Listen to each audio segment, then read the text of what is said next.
Ever since hacking first entered the public consciousness, pop culture has been absolutely obsessed with it. While the way it's portrayed has definitely evolved over the years, and we've come a long way from early movies like Hackers, there's still an inherent need for popular media to make hacking a lot more visually interesting than it actually is. But video games, particularly those you play on a computer, have a unique opportunity to strike a balance between making hacking visually interesting and at least somewhat vaguely grounded in reality. A balance that has been struck by past games like Uplink pretty well and is pretty much nailed by the game I'm looking at this week, Hacknet. Hacknet is about as Spartan as it gets when it comes to visuals. There's some cool skinning that goes on, some different colored backgrounds as you make your way through the game, but for the most part, you're going to be paying attention to a command line and some very rudimentary graphical user interfaces. All that is backed by an excellent soundtrack that speeds up and slows down at just the right moment in the game. In just about every aspect of its presentation, Hacknet does a great job of maintaining an aesthetic appeal while still managing to get across the fact that you're having what is almost entirely an interaction solely with a command line.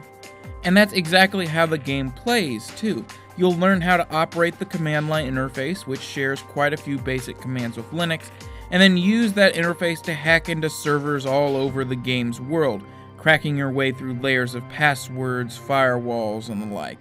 It's obviously very simplified, but it comes across as just real enough. In that way, it's far more grounded than you'd expect. Most depictions of hacking usually involve a bunch of yelling about the code and masses of flashing screens.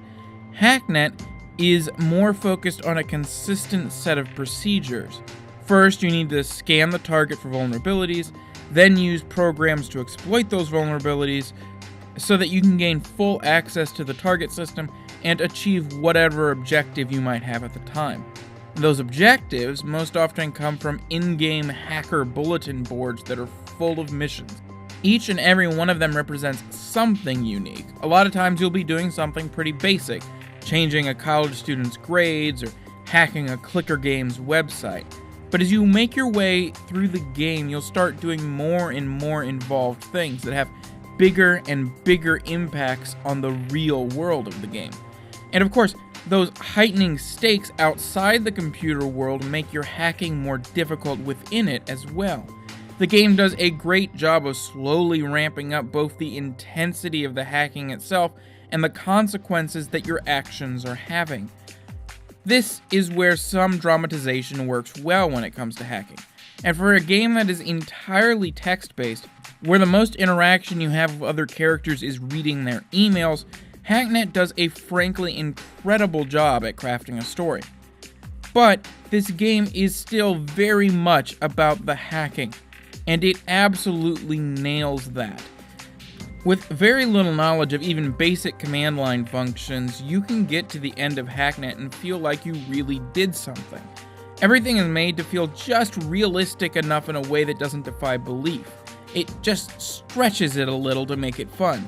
And that's a place I would love to see more hacker fiction, or even just fiction in general. Every Friday, I look at a game that was either ignored when it came out, or has been forgotten since. Games that people have missed. If you like that idea, be sure to subscribe so you can see the latest videos. If you like this video in particular, be sure to hit that like button, and thanks for watching.